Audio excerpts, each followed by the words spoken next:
নমস্কার প্রিয় বন্ধু বান্ধবীরা, আমার এই প্রথম ছোট্ট মিনি ব্লগটিতে আপনাদের সবার স্বাগতম।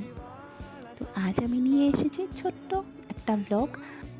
তো কাল আমি গিয়েছিলাম শ্রী শ্রী রাধা ঠাকুরের মন্দিরে, শ্রীকৃষ্ণ রাধা ঠাকুর মন্দির। এখানে মন্দিরটা অনেকটা বিশাল বড়। ঢুকতেই এখানে দুটো স্ট্যাচু রয়েছে, দেখেন এই যে, অনেকটা বড় জায়গা। এখান থেকে স্টার্ট করে ওই অত দূর ওখান অব্দি